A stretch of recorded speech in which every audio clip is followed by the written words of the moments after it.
नमस्कार सर्वांना. आज मी तुम्हाला एक जादुई काचेचे गाव याबद्दल गोष्ट सांगणार आहे.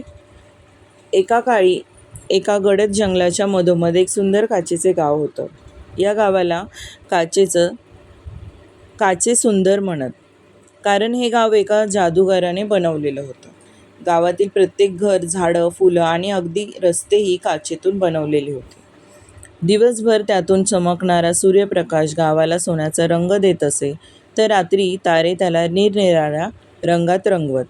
या गावात राहणाऱ्या लोकांनी या काचेला जपून ठेवण्यासाठी कठोर नियम आखले होते. कुणालाही गावाची काच मोडण्याची परवानगी नव्हती. प्रत्येकजण आपल्या घराचं काळजीपूर्वक जतन करत असे. गावातल्या मुलांनाही शिकवलं जायचं की काचेला धक्का न देता खेळा, कारण एकदा काच फुटली तर ती पुन्हा जोडता येत नाही. या गावात तनया नावाची एक हुशार आणि हळवी मुलगी राहत होती. तनयाला जादू आणि काच या दोन्ही गोष्टी खूप आवडत होत्या. तिला नेहमी प्रश्न पडायचा की हे काचेचे गाव जादूगाराने कसे बनवलं असेल. ती तासनतास त्या सुंदर गावाचं निरीक्षण करत असे. एके दिवशी तनया गावाबाहेर असलेल्या एका सुंदर तलावाजवळ गेली. तिथे तिला एक वृद्ध दाढीवाल्या माणसाची ओळख झाली. त्या माणसाने स्वतःला विक्रम जादूगार म्हणून ओळख दिली. त्याच्याबरोबर एक लहानसं जादूचं दर्पण होता. त्यातून तो नवनवीन चमत्कार दाखवत असे. तनयाने विचारले, हे गाव इतकं सुंदर काचेतून कसं बनवलं? विक्रम जादूगाराने हसत उत्तर दिलं, हे गाव मीच बनवलं आहे, पण ते जिवंत ठेवणारी एक गुपित गोष्ट आहे.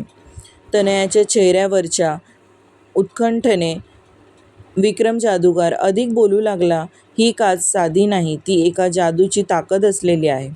तिला जर कोणी प्रेमाने स्पर्श केला तर ती अजरामर राहते, पण जर तिला तोडण्याचा प्रयत्न केला तर संपूर्ण गाव नष्ट होऊ शकतं.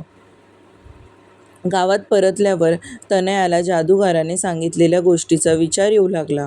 तिला समजलं की गावाचं अस्तित्व एका जादूवर अवलंबून आहे. ती त्या जादूच्या मुळावर पोहोचण्याचा प्रयत्न करू लागली. तिला हेही समजलं की गावातील प्रत्येक गोष्ट प्रेमाने जपली गेली पाहिजे. दुसऱ्या दिवशी तनयाला एक विचित्र गोष्ट दिसली. गावाच्या एका कोपऱ्यात एक जुने काचेचे झाड होते. त्या झाडाची एक फांदी तुटण्याच्या स्थितीत होती. ती ताबडतोब जादूगार विक्रमकडे गेली आणि त्याला हे सांगितलं. विक्रमने शांतपणे तिचं ऐकलं आणि सांगितलं, तुला जादूवर विश्वास आहे का? जर आहे तर तू हे झाड प्रेमाने पुन्हा जोडलं पाहिजे. तनयाने मोठ्या विश्वासाने त्या झाडाजवळ जाऊन त्याला प्रेमाने स्पर्श केला आणि आश्चर्याची गोष्ट घडली. झाडाची फांदी परत जोडली गेली आणि ती ताजीतवानी झाली. गावावर संकट.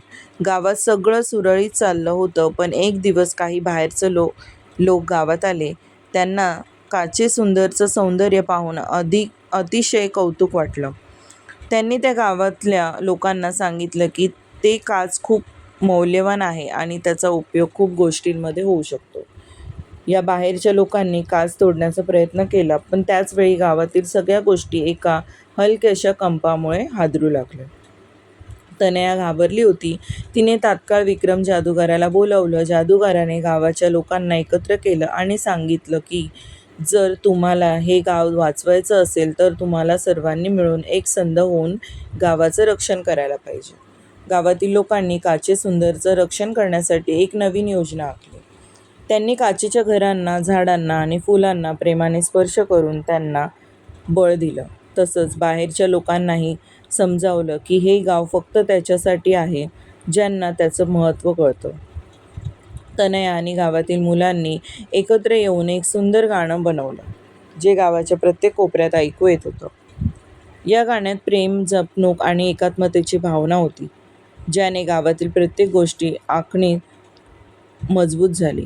बाहेरच्या लोकांनी अखेर समजून घेतलं की ही काच फक्त एक वस्तू नाही तर एक भावना आहे.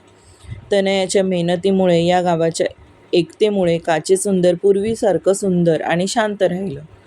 विक्रम जादूगाराने तनयाचं खूप कौतुक केलं आणि तिला एक गुप्त मंत्र दिला, जो फक्त तिनेच ओळखायला हवा होता. आता तनया गावाची एक संरक्षक बनली होती. हे काचेसुंदर गाव तिथल्या लोकांच्या प्रेमामुळे आणि जपणुकीमुळे अधिकाधिक चमकत होतं. प्रत्येक सूर्यास्त आणि चंद्रोदयाला ते गाव नवीन तेजाने झळकत असे. जणू काही त्या काचेतच ते गावाचं हृदय ठेवलं आहे. अशा प्रकारे तनया आणि काचे सुंदर गावाने आपली जादुई सौंदर्य आणि एकतेची जपणूक करत अखेरपर्यंत सर्वांना आनंद दिला. तर ही होती छान अशी काचेचे गाव, सुंदर अशी गोष्ट. तर तुम्हाला कशी वाटली, आवडली असेल तर लाईक करा, शेअर करा, सबस्क्राईब करा.